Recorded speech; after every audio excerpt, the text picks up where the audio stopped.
On September 11, 2001, terrorists struck the United States and launched the world into a new era, the global war on terror. After decades of Cold War preparations, the US and its allies found themselves unprepared for this new asymmetric war, but they were very quick learners. First, though, the US had to deal with the literal wreckage from the attack.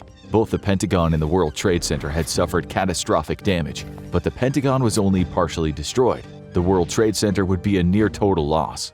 Immediately upon realizing the homeland was under attack, the United States took the unprecedented steps of ordering all civilian aircraft in U.S. airspace to land at the nearest available airport. Hundreds of aircraft from various nations were all forced to land or face the wrath of the U.S. Air Force, which was not in the mood for discussion that day. Tens of thousands of travelers had their travel plans hopelessly disrupted as aircraft landed on the nearest available airfield all across the U.S. French tourists on their way to Hawaii were suddenly stuck in Montana, and the shutdown of air traffic affected incoming aircraft as well. U.S. Air Force F-15s and F-16s loaded for air-to-air combat immediately took up air defense patrols over the American West and East coasts, as well as the airspace west of Alaska and north of North America. The United States implemented DEFCON 3, or Defense Condition 3, across all its military facilities around the world. This meant that U.S. forces, especially the Air Force, had to be ready to mobilize at a moment's notice,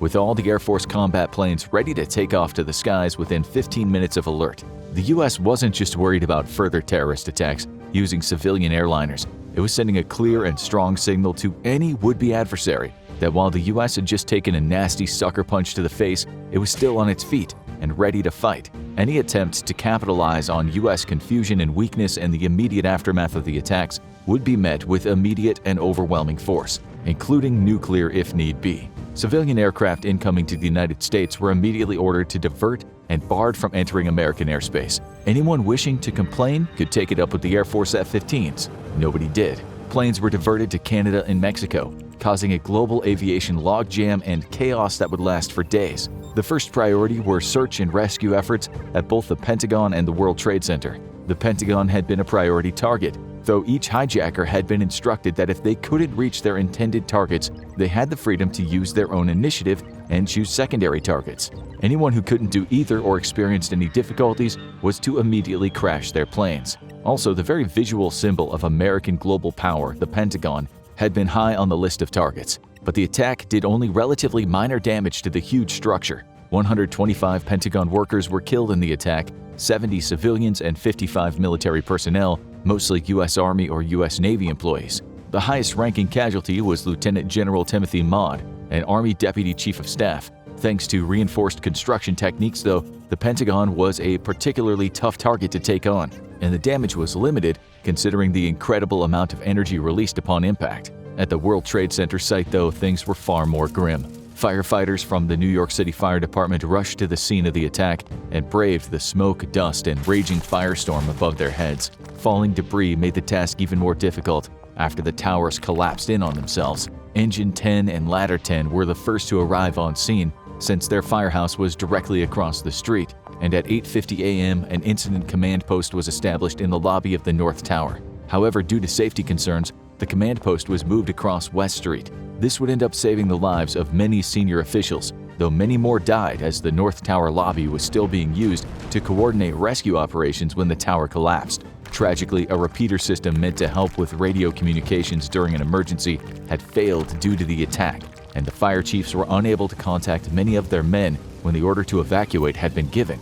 As a result, many firefighters and first responders, some who had no radios and had simply shown up in their off-duty hours to assist, were lost in the collapse. 343 firefighters would die from both tower collapses. The command post on West Street was taken out by falling debris, which also killed New York Fire Department Chief Peter Ganchi. A new command post was set up in a firehouse in Greenwich Village, from where a response from half of all New York Fire Department units as well as volunteers from Nassau, Suffolk, Westchester County, and others could be managed. Other volunteers who did not make it to the site instead went to firehouses now short on personnel in order to cover their duties for the duration of the search and rescue efforts. Just hours after the collapse, though, firefighters erected a flag taken from a nearby yacht on the scene of the attack, evocative of the famous Iwo Jima flag-raising photograph. The medical response began immediately after the first impact, with the casualty staging area moved to the corner of Vesey and West Streets. 5 triage areas would be set up around the entire site, as volunteers flooded in to assist with the massive number of casualties being brought off the site. Triage centers would be moved to Chelsea Piers and Staten Island Ferry Terminal in the wake of the collapse, while neighboring hospitals sped the flow of critical supplies. Sadly, emergency medical services would end up treating very few individuals, mostly smoke inhalation patients. Truth is, very few people would end up surviving the collapse of the towers. Both medical triage areas were shut down the next day. On the water, the U.S. Coast Guard mobilized as many assets as it could to aid in evacuating people stranded on Manhattan Island. Counterterrorism patrols by watercraft were also conducted in an attempt to thwart any possible follow-up attacks on either civilians or the emergency responders themselves. Short on resources, the Coast Guard sent out a call for ships to assist with the evacuation of Manhattan Island, while other ships such as John J. Harvey were critical in firefighting efforts. With many water mains severed by the collapse, the John J. Harvey, a fireboat that had operated since 1930, would speed to the proximity of the site. Alongside 2 other FDNY fireboats, she pumped water to the site so that firefighters could fight the blaze amongst the wreckage for 80 hours until the water mains were repaired. In 8 hours following the attack, anywhere from 500,000 to 1 million people were evacuated from Manhattan. In effect, America's own Dunkirk, and considered to be the largest maritime evacuation in history. To assist with communications, amateur radio operators set up emergency networks or joined the hundreds of volunteers forming bucket brigades. With official emergency networks completely overwhelmed, their work was invaluable to New York authorities, and on December 12, 2002, the New Jersey legislature honored their work. Rescue efforts at the site, however, were not progressing well. Few had survived the collapse of the towers, and to get to them, the workers first had to dig through 2 feet of ash and soot. The heavy equipment had to be used to lift up massive blocks of concrete and random wreckage. Incredibly, the day after the attack, though, 11 people would be rescued, including 6 firefighters and 3 police officers. 2 police officers had survived for a full 24 hours, buried in 30 feet of rubble. But the discovery of survivors would not last long. Only 20 people would be pulled alive from the wreckage, with the last survivor being rescued 27 hours after the collapse of the North Tower. Some of the trapped were able to make cell calls to those above, but debris made it impossible to get to all of them in time. Hundreds of volunteers and officials poured over the scene, with approximately 400 rescue dogs, the largest deployment of dogs in U.S. history, but pretty soon only cadavers were being recovered, with the psychological impact of the rescue dogs so severe that rescue workers had to bury themselves and pretend to be rescued just to lift the animals' flagging spirits. Around New York City, thousands of volunteers began to show up over the next few days to assist in whatever capacity they could. The city would register these individuals and shuttle them into Lower Manhattan, which had been closed off to everyone but rescue and recovery workers. All over New York, construction projects came to a dead stop as workers walked off the job and headed to the site of the attack. By the end of week 1, over 1,000 iron workers alone arrived at the site, with thousands of other specialists from the US, Canada, Mexico, and other nations. Days after the attack, the focus was on investigation and clearing debris. Bucket brigades were organized from thousands of volunteers, with each person passing along a 5-gallon bucket full of debris. At the end of each line, investigators sifted through the debris for evidence and human remains, with the rest being deposited into a site known as the pile, as workers wanted to avoid using the term ground zero due to connotations of a nuclear attack. By September 24th, 100,000 tons of 1.8 million tons had been removed from the site, searched for clues or remains, and sent to the Fresh Kills landfill on Staten Island. Much of the steel would end up being recycled for use in other construction projects. 24 tons of steel would be used in constructing the USS New York, an amphibious transport dock ship meant to assist in amphibious assaults. Incredibly, through the recovery efforts, someone had attempted to conduct what would have been the heist of the decade. Just days after the collapse, rescue workers discovered scorch marks on a basement doorway underneath 4 WTC. Upon exploring the building's basement, a vault containing large amounts of gold and silver coin and bars was discovered, all stored by the Bank of Nova Scotia. The would-be thieves were never discovered, their attempt at a heist likely foiled by the hundreds of rescue workers on the site and the thousands of volunteers just past it. The U.S. military also mounted immediate efforts to assist civilian personnel on the ground. The Civil Air Patrol was one of the few institutions allowed to launch aircraft, and it used the opportunity to conduct an aerial reconnaissance mission over Ground Zero in order to provide analysis of the wreckage. CAP aircraft also assisted in airlifting personnel and medical equipment and supplies. The first military personnel at Ground Zero, however, were elements of the New York Army National Guard's 101st Cavalry, 258th Field Artillery, 442nd Military Police Company, and 69th Infantry Regiment. National Guard troops supplemented NYPD and FDNY with 2,250 National Guardsmen assisting rescue efforts by the next morning. The armory of the 69th Infantry would become a family information center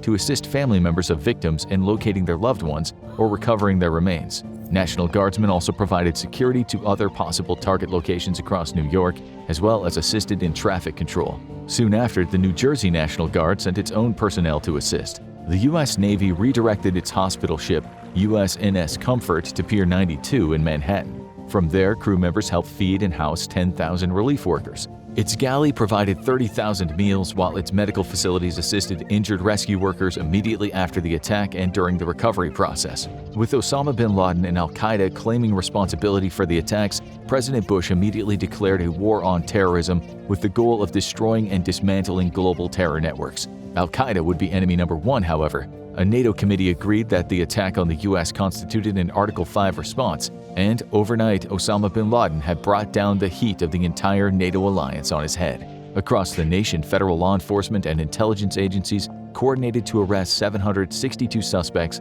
with known or suspected ties to terror networks. However, none of those detained would be charged with terrorism, and the response is largely seen as a knee-jerk response to the September 11th attacks. To head off growing Islamophobia by parts of the U.S. population, President Bush visited the Islamic Center of Washington and reminded the nation that Arabs and Muslims living in the U.S. were still patriots. Sadly, a 1,600% surge in hate crimes or harassment of Muslims, Arabs, Middle Easterners, and South Asians would occur in the days immediately following the attacks. Immediately after the attacks, President Bush took legislative action to shut down the financial assets of known terrorists and their financial networks. This froze billions of dollars of assets and would be the first shot of the global war on terror. On September 18th, a joint resolution from Congress gives President Bush the authority to use all necessary and appropriate force against the planners and instigators of the September 11th attacks. 2 days later, the president announces the start of the global war on terror. Osama bin Laden has horrendously misjudged America's response to the September 11th attacks.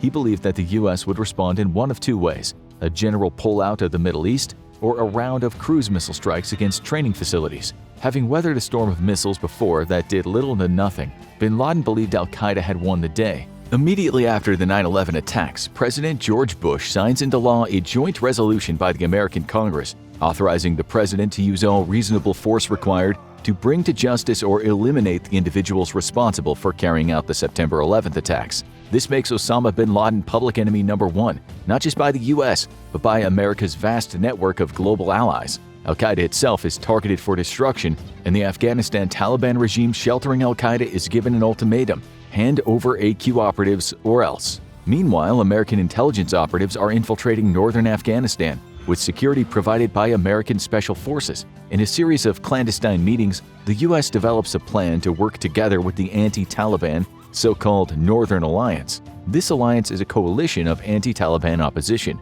mostly made up of Tajik factions, as well as Uzbek, Hazara Shiite, and some Pashtun Islamist factions. Before the September 11th attacks, the U.S. policy was to pressure the Taliban with sanctions and political action. But America had so far refrained from providing direct military assistance to the Northern Alliance. However, leading up to the 9/11 attacks, internal pressure within the White House is already shifting and edging the president closer toward providing weapons to the alliance. Just 2 days before the terror attacks in the U.S., the Taliban had assassinated Ahmad Shah Massoud, the leader of the alliance, with the aid of al-Qaeda operatives posing as journalists. Wounded in the suicide bombing, Massoud would die on his way to the hospital. The attack would later be seen as an indication that the Taliban feared the U.S. would strike back by directly financing the alliance, and thus sought to fracture it and throw it into chaos just 2 days before the 9/11 attacks. However, Mohammed Fahim, Massoud's lieutenant, quickly consolidated power and ensured the alliance remained intact. Shortly after the terror attacks against the U.S., President Bush issued his ultimatum, and when refused, initiated a plan to militarily overthrow the Taliban, equating those who harbor terrorists to terrorists themselves. President Bush made the decision that neither the Taliban nor al-Qaeda saw coming. U.S. troops would lead the war against the Taliban themselves. The Bush administration sought UN approval of military action, resulting in UN Security Council Resolution 1368. However, while widely interpreted as an authorization for military action, it technically did not authorize America's invasion of Afghanistan. China, who sits on the Security Council, wished for the U.S. to seek full authorization from the UN, knowing that they could then control U.S. military action by threatening a veto vote. They hoped to leverage their veto power in the Security Council in exchange for manipulating the U.S. to stop supplying weapons and equipment to Taiwan, which the Chinese Communist Party continues to wish to forcefully annex to the mainland to this day. On October 4th, the Taliban began to read the writing on the wall and offered to turn bin Laden over to Pakistan, to be put on trial in an international tribunal that operated in accordance to Islamic Sharia law. The proposal was rejected, knowing that seeking full authorization for invasion from the UN would jeopardize Taiwan's independence. The U.S. invoked the right to self-defense and UN Resolution 1368 as justification. On October 7, 2001, less than a month after the attacks on the homeland, American combat aircraft launched a blistering assault on Taliban positions. The air attacks were coordinated with an offensive by the Northern Alliance, which was itself working alongside approximately 1,000 American Special Operations Forces and Central Intelligence Agency field operatives. That same day, even as bombs were raining down on their forces, the Taliban contacted the U.S. and offered to try bin Laden in Afghanistan itself, under an Islamic court. Knowing that justice would never be served in what would amount to a sham trial, the U.S. rejected the proposal. Meanwhile, American and British aircraft continued a blistering offensive against Taliban strongholds. Cruise missiles launched from warships in the Arabian Sea flew over Pakistan to strike at military targets inside Afghanistan. On the ground, Northern Alliance forces fighting alongside Green Berets from the 5th Special Forces Group, aircrew from the 160th Special Operations Aviation Regiment, and numerous Air Force combat controllers pushed south from their strongholds in the mountains. The American bombing campaign was so fierce that just like in Desert Storm, Taliban forces surrendered or defected en masse. The first major victory of the ground war would come on the 9th of November, when the Taliban stronghold of Mazar-e-Sharif was captured. This allowed U.S.-backed forces to rapidly conquer most of northern Afghanistan. 4 days after the capture of Mazar-e-Sharif, Kabul was captured after a surprise Taliban withdrawal from the city. As the pressure mounted, the Taliban in the north of the country were forced into a last-ditch defense in Kunduz. However, under withering air attack, Northern Alliance forces destroyed Taliban defenses and took the city on the 26th of November. A new problem arose as a significant number of Taliban fighters fled across the border and into Pakistan. In the Pakistani tribal areas, the government has very little power, and the U.S. hesitated from pursuing and destroying retreating Taliban fighters out of fear of inflaming greater tensions amongst the northern tribes of Pakistan. Wishing to secure Pakistani support for the war, the U.S. also refrained from taking actions that would violate its attempt at cooperation with the government. Unbeknownst for a few more years to the U.S., though, Pakistan was secretly aiding and even equipping the Taliban and other insurgents as they would cross the border into Afghanistan. Their support was spearheaded by Pakistan's Inter-Services Intelligence Agency, which ran a massive effort to arm, feed, and even provide medical care for wounded Taliban and other insurgent fighters. While never verified, it is strongly suspected that Pakistan was also fully aware of the fact that Osama bin Laden was hiding in their territory and likely even assisted efforts to keep him hidden from U.S. sources. Given that bin Laden was discovered hiding in Abbottabad, a major city known for its military institutions and often compared to America's West Point, it's incredulous to think that Pakistan was not actively protecting bin Laden from American arrest or assassination. The reason why is simple. The Taliban represented a strong barrier between Pakistan and Iran, as well as helping to limit Western influence in the region.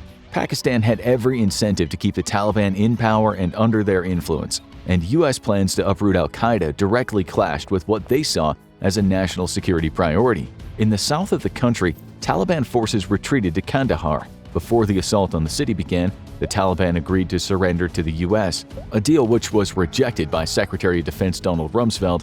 As a precondition to surrender was that Taliban leader Mullah Muhammad Omar be granted amnesty. This was unacceptable to the United States, who knew that leaving Omar in power would only encourage the Taliban to persist in a future conflict. Thus, the First Battle of Kandahar was on. On the 19th of October, 200 Rangers from the 3rd Ranger Battalion, 75th Ranger Regiment, landed on a desert landing strip south of the city. There, they linked up with 750 American paratroopers from the 101st Airborne Division. The task force immediately set about creating the U.S.'s first base inside Afghanistan, known as Camp Rhino. This would serve as a logistics base to support the Northern Alliance and provide direct combat aid to their forces in the battle to come. Kandahar was heavily defended, and given its dense urban nature, would be a difficult city to capture. Defended by fanatical Taliban fighters who knew this was their last stand, the U.S. moved to prepare Northern Alliance forces for the tough fight ahead. On the 18th of November, militia commander Gul Agha Sherzai was contacted by American Special Forces. Under his command, Sherzai had about 800 fighters, but they were severely under-equipped for the task at hand. With Uncle Sam bringing lots of spare toys, Sherzai's militia was soon reinforced with weapons, ammunition, and vehicles. On the 22nd of November, a force of 100 vehicles advanced on Kandahar through the desert. Sherzai attempted to bypass Taliban strongholds ringing the city, but was forced to stop at the Taliban-held town of Taktipur.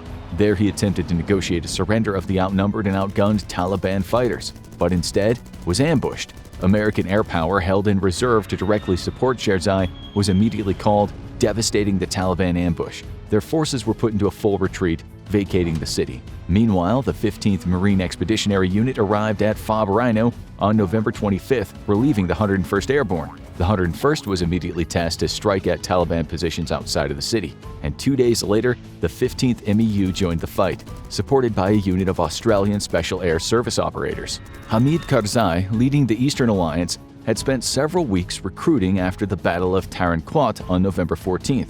With about 800 men, Karzai led an attack on Kandahar from the north. On the 30th of November, Karzai's forces took the town of Ptah without a fight, but when they attempted to take the bridge at Said Khaleh, met with stiff resistance. The United States aided Karzai's forces with 2 days of heavy airstrikes using precision munitions that left the bridge intact. On the 4th of December, overwhelmed by American air power, Karzai's forces managed to secure the bridge by setting up a beachhead on the other side. Unfortunately, the next day, a stray American bomb would land on a U.S. position, killing 3 Special Forces soldiers and wounding Karzai. However, Karzai's forces remained cohesive even with their leader wounded, and began negotiations with the Taliban for surrender of Kandahar. Meanwhile, Sherzai's forces initiated an assault on Kandahar's airport, but they were surprised to discover little resistance from the Taliban. Unbeknownst to Sherzai, the Taliban had surrendered the city to Karzai, but it was Sherzai at the head of his militia who entered the city and was declared governor of the city. Karzai, meanwhile, did not object as he'd already been declared chairman of the Afghan interim administration, which would work to establish a new democratic government after the fall of the Taliban. By the 9th of December, Kandahar had been fully secured. A group of al-Qaeda troops under the command of Saif al-Adel managed to escape into Pakistan. Al-Adel remains on the FBI's top 10 most wanted terrorists to this day and is believed to be hiding out in Iran. As Kandahar was being secured, the United States and its allies launched a massive attack against al-Qaeda forces in the cave complex of Tora Bora. On December 3rd, 20 CIA National Clandestine Services Special Activities Division operatives, alongside members from the 5th Special Forces Group, were inserted via helicopter into Jalalabad. Codenamed Jawbreaker, the tank force coordinated with the Northern Alliance fighters as they began an assault on the plains leading up to the cave complexes. For 72 hours, Jawbreaker called in a series of non-stop airstrikes on enemy positions, forcing them to retreat into more entrenched positions further up the mountains. 1 week later, 70 special operators from the U.S. Army's Delta Force A Squadron and Air Force Special Tactics Squadron joined Jawbreaker via vehicle. They would lead the ground operation against the al-Qaeda positions. For their part, al-Qaeda fighters would light fires at night for warmth and to cook, which allowed U.S. aircraft to launch precision strikes against them. With the aid of U.S., German, and British Special Forces, Northern Alliance fighters made progress into the cave complexes. Al-Qaeda forces contacted a local Afghan commander and negotiated a truce. However, the time requested to surrender their weapons was believed to actually be used to buy time to allow senior al-Qaeda officials to escape. On the 12th of December, fighting resumed as a rear guard attempted to buy time for al-Qaeda's main forces to escape into Pakistan. Alliance forces, along with U.S. Special Forces and heavy air support, assaulted heavily fortified al-Qaeda positions in caves and bunkers. Leading the attack against the complex of Tora Bora itself were 13 British Special Forces operators alongside German and American operators. These forces helped secure the flanks of the Alliance assault against al-Qaeda ambush and were critical in success of the operation. Intent on the complete destruction of al-Qaeda forces, the U.S. continued a heavy bombing campaign against the cave complexes. A force of 2,000 local militias organized and paid for by U.S. Special Forces and CIA operatives massed for an attack against the complex. By December 17th, al-Qaeda's last stronghold was destroyed, and U.S. Special Forces immediately launched a search for Osama bin Laden. Bin Laden, however, had managed to successfully escape into Pakistan. Later, it was revealed that the CIA officer leading the CIA team on the ground had requested more U.S. forces to directly attack the caves that he believed bin Laden had been trapped inside of. His request was denied by the Bush administration, who believed that even if bin Laden evaded capture, he would be arrested as soon as he entered Pakistan. We know now that bin Laden was likely captured by the Pakistani government, who promptly whisked him into hiding in order to use him as a future bargaining chip. Had the request for additional forces been approved, the war on terror could have ended a decade earlier than it did. After the taking of Kandahar and the destruction of al-Qaeda's stronghold in Tora Bora, surviving Taliban and al-Qaeda forces either went to ground or escaped in Pakistan. From the safety of Pakistan's federally administered tribal areas, an insurgency blossomed, which allowed the Taliban to launch repeated assaults against the democratic government, taking root in Afghanistan. Without permission from Pakistan to send troops to root out the cancer growing in its tribal areas, the U.S. was forced to rely on drones to surveil the target enemy leadership. These drone strikes drew global condemnation, thanks in no part to the fact that Pakistan's ISI itself fanned the flames of outrage in order to limit U.S. influence. The truth is that casualties from the U.S. drone strikes were self-reported by forces operating in the tribal areas, which did not allow Pakistani government investigators to enter. Thus, casualty figures were never truly verified by anyone other than the very insurgents and terrorists that the U.S. was targeting. And the fact that these individuals don't wear military uniforms allowed them to claim that all the victims, or at least most, were innocent civilians. Al-Qaeda, however, would be destroyed as a global terror organization, while the Taliban would bide its time until 2021, when they exploited a U.S. pullout of the nation to topple the weak democratic government. Now check out how SEAL Team took down Osama bin Laden minute by minute, or click this other video instead.